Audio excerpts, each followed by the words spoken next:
Más recientemente, Alejandro, tu nombre está asociado a la temática de desarrollo territorial rural. Esto parte a fines de los 90. Tú llegas a ese tema desde una serie de trabajos que habías estado haciendo sobre vínculos urbanos-rurales. Te encuentras con otro grupo de personas que venía más bien desde el lado de la diversificación de la economía rural y todo el tema de empleo rural no agrícola. Ese era el contexto.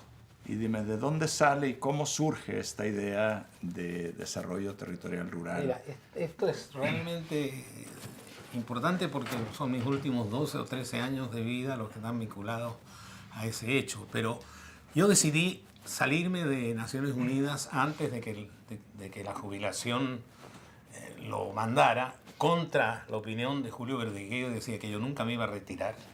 Y me retiré precisamente porque había terminado un trabajo que no cabía ni por asomo en lo que eran las orientaciones centrales de la FAO en ese momento, por la dirección que la FAO tenía en el mundo, digamos, en ese momento, y la idea de enfatizar los vínculos urbanos rurales, precisamente por lo que había aparecido en materia de empleo rural no agrícola, fue muy mal visto al interior de la FAO porque parecía que estábamos digamos, eliminando la agricultura como tema central y estamos hablando de empleo rural no agrícola.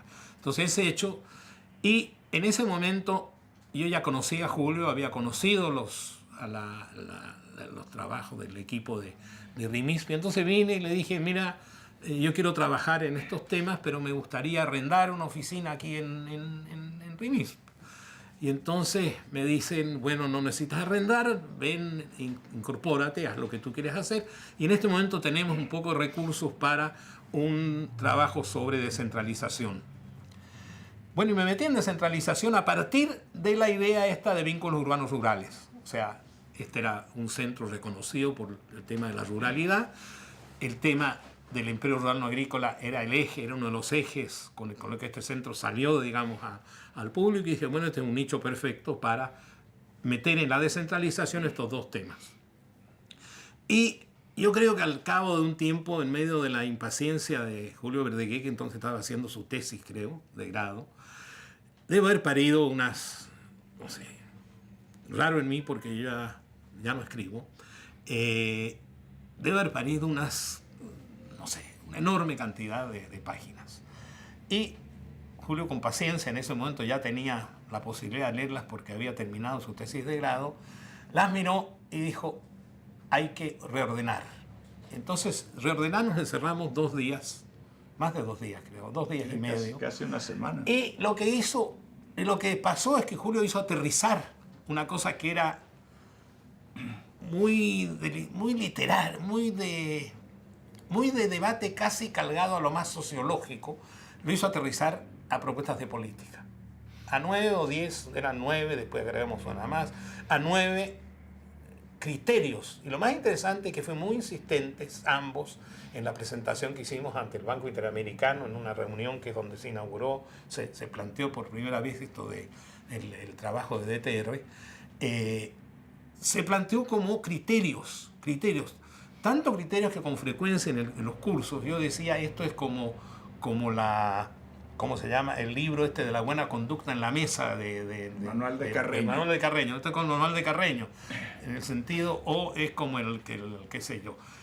Pero el entusiasmo de algunos amigos pasó a tomarlo como si fuera paradigma. Entonces muchas de las críticas, muchas de ellas muy positivas, que nos permitieron además ir mejorando en el camino nuestra propia reflexión, muchas de las críticas vinieron de creer que había un nuevo paradigma. No sé si por fortuna o por desgracia, pero el esquema del DTR, del primer documento, terminó siendo casi idéntico al que después, 5 o 6 años después, saca la OSD como su nuevo paradigma rural, ¿no? Y entonces, claro, esta idea de que estos criterios, que eran estrictamente buena conducta, producto de la larga experiencia en desarrollo rural que había tenido América Latina y sus fracasos, son tomados como si fuera un paradigma, que nunca lo fue. Y que todavía creo que no lo es. Creo que no lo es. Y ahí, en mi opinión, digamos, RIMISP está corriendo un riesgo muy grande, pero muy grande, en intentar, digamos, una implementación en condiciones muy adversas, creo yo, en México y en Colombia, de los lineamientos que en este trabajo estaban entonces y que han sido obviamente mejorados y superados con la experiencia que va desde que se escribió. ¿Qué año era? El año 2002. 2002. La versión borrador que circuló mucho, digamos. Sí, 2002. El 2002, que circuló antes de salir de forma formal, etcétera, etcétera. Y yo creo que, sigo creyendo que si bien, como señalamos entonces, que está construido sobre la base de experiencias empíricas y sobre todo de intuiciones alimentadas además por lo que en ese momento estaba ocurriendo en la teoría económica, que están dándole premios a economistas que no eran estrictamente formalistas, sino más bien institucionalistas. Y empiezan entonces a aparecer desde el lado de la teoría social una serie de elementos que nos permitían construir lo que hicimos que fuera, y insistíamos, simplemente una especie de orientaciones teóricas de nivel medio, o sea, no teníamos, digamos, una teoría, y en eso yo recuerdo que tú eras muy insistente, de que no tenemos una teoría, lo que tenemos más bien es necesidad de ensayos sucesivos y seguir profundizando para llegar efectivamente a entender. Y creo que estamos en esa etapa, creo yo que estamos en esa etapa, una etapa en que una intuición bien fundada, porque había bastante teoría sociológica y económica detrás, tienen un horizonte todavía importante de debate en América Latina. Pero hoy en día en la región, por todos lados, tú encuentras programas y políticas de desarrollo territorial rural. Ya dejó de ser un simple concepto. Estamos hablando de probablemente centenares de programas, proyectos grandes, chicos, regulares, de gobiernos, de ONGs, de organismos internacionales. Y entonces ahora estamos frente a otro desafío.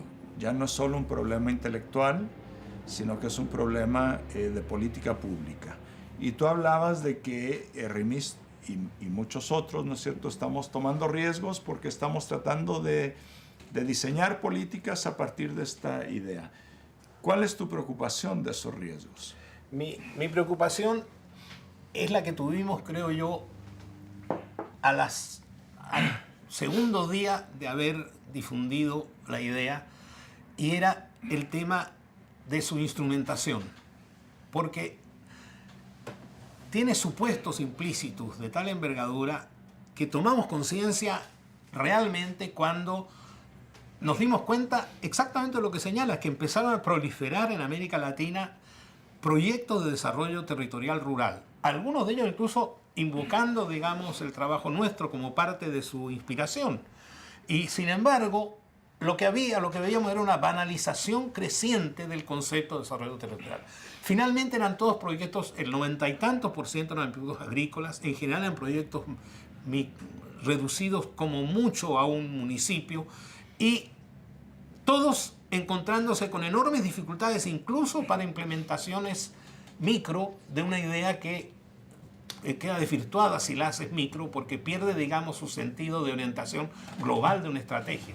Y entonces, lo que encontramos entonces es eso. Y el problema hoy día, yo creo, es un poco ese, que como pasó con desarrollo territorial integral, si tú te acuerdas que fue... Desarrollo rural integral. Exacto, que fue el catchword, digamos, del Banco Mundial y de otro durante un tiempo, y que poco a poco se fue desinflando hasta desaparecer, precisamente porque se encontró, a pesar de la escala en que querían practicarlo, se encontró con los problemas que se están encontrando quienes intentan, que son sobre todo problemas de coordinación.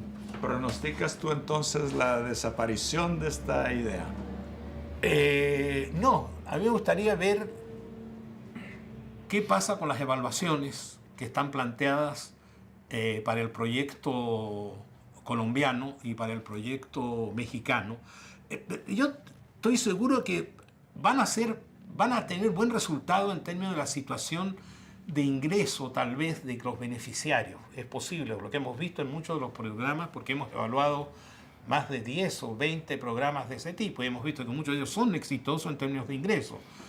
Pero el tema, digamos, de convergencia espacial, la vemos con la iglesia, que funciona muy bien regionalmente, tiene el obispo, y esa cosa no tiene. Lo ves con la salud. lo ves con el ejército, que resuelve los problemas de coordinación sobre la base de una verticalidad incuestionada. Pero aquí que la idea al revés, digamos, es recoger la base para la construcción de la estrategia, es donde yo creo que los temas de coordinación horizontal y vertical van a ser... Porque los gobiernos son lo que son. Tal vez entonces tú dices la institucionalidad pública latinoamericana no es capaz de dar cuenta del concepto.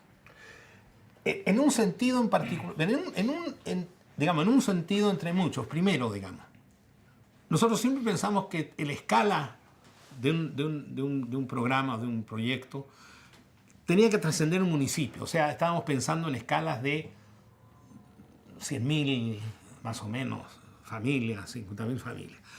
Y encontramos con que no teníamos formas de administración política que dieran cuenta de esas escalas.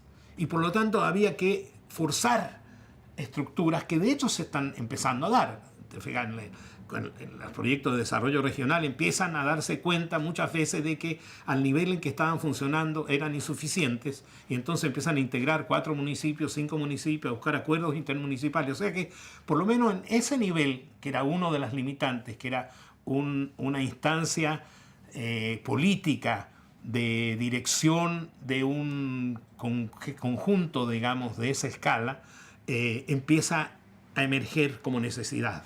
Entonces, eso por lo menos habrá resuelto eso. Vamos a ver cómo resuelven ahí el problema de los misterios, de los proyectos, programas sectoriales, de la sectorialidad de todos los programas, de todos los gobiernos, de coordinación.